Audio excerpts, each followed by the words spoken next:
ನೋಡ್ತಿಲ್ಲ ಅಂತ ಗೊತ್ತಿಲ್ಲ. ಆದ್ರೆ ಇಂಥ ಸಿನಿಮಾಗಳನ್ನ ಮಿಸ್ ಮಾಡ್ಕೊಂಡ್ರೆ ನಿಜವಾಗ್ಲೂ ನಾವು ಕನ್ನಡನೇ ಮರ್ತಂಗೆ. ನಾನ್ ನಿಜವಾಗ್ಲೂ ಎಮೋಷನಲ್ ಆದೆ. ತುಂಬಾ ಚೆನ್ನಾಗಿದೆ. ನನ್ಗೆ ಯಾರು ಬಂದು ದುಡ್ಡು ಕೊಟ್ಟಿಲ್ಲ, ಏನು ಕೊಟ್ಟಿಲ್ಲ, ಯಾರು ಬಂದು ಕರೆದಿಲ್ಲ. ನಾನು ಇಷ್ಟಾಗಿನೇ ಬಂದಿರೋದು.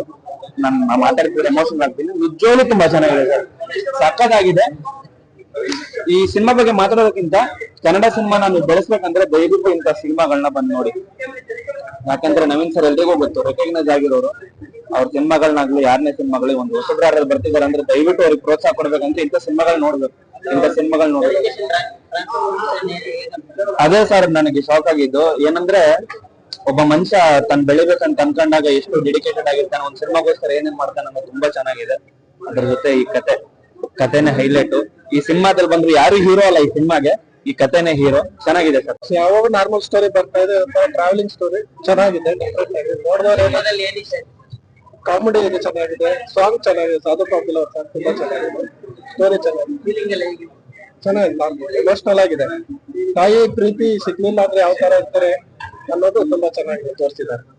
ತುಂಬಾ ಚೆನ್ನಾಗಿದೆ ಸ್ಟೋರಿ, ನೋಡ್ಬೋದು. ಚೆನ್ನಾಗಿದೆ ನೋಡ್ಬೋದು. ಕಮರ್ಷಿಯಲ್ ಚಿತ್ರ ಬಂದಿದೆ. ಎಲ್ಲಾರು ನೋಡಿ ಸಪೋರ್ಟ್ ಮಾಡಿ. ಒಳ್ಳೆ ತಂಡ, ಹೊಸ ತಂಡ.